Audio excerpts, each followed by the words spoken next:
My name is Talicia Allen, and this is my video presentation that goes into correlation with my essay, The Lynching of the Negro, on Miss Ida B. Wells Barnett.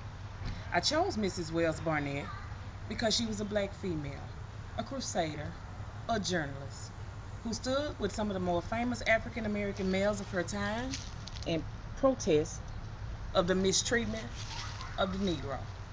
Mrs. Ida B. Wells Barnett, a pioneer. I'm Ida B. Wells, as I won't be married for some years now. And I just wanted to let you know why I started my anti-lynching campaign. I started my campaign after some dear friends of mine were murdered. They were dragged out of their store after putting up much resistance down there in the curb. Some white men attacked it. They decided to defend themselves, and they were taken to jail. Upon being taken to jail, they were dragged outside and lynched. When I came back home, as I was out of town when this occurred, I found out about the lynching, and there was nothing I could do about it but do what I do best, and that's write an article about it. My article is as states.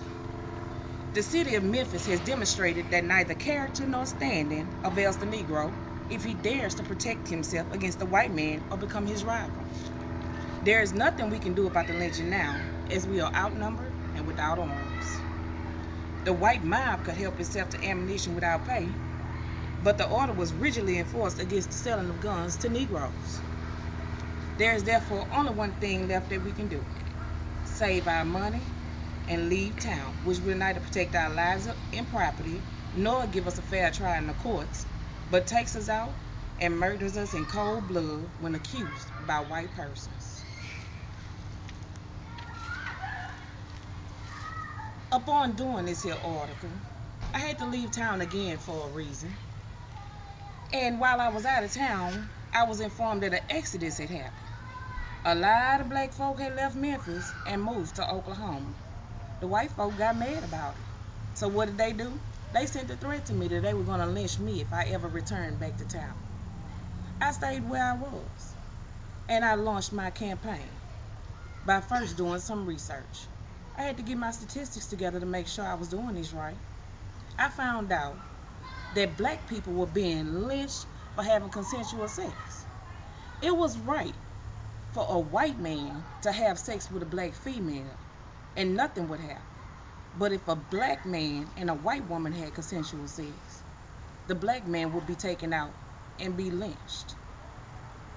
People were getting lynched for being hungry. There was the case of the man who asked a white woman for some food. She accused him for assault, and he was subsequently hung. People were getting lynched for taking defense of what was the rightfully theirs.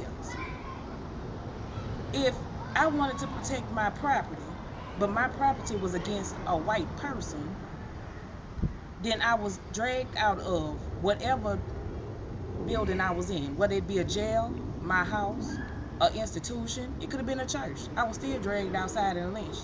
And 9 times out of 10, I was hung like a dog in the street for everybody to see. So, I learned that people were being basically lynched for anything or nothing. I chose to speak out, and I figured that one had better die fighting injustice than to die like a dog or a rat in a trap.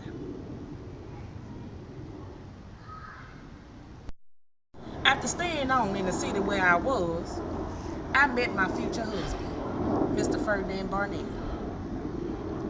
Ferdinand and I produced 4 beautiful children. Along with those 4 children, he already had 2 from a previous marriage.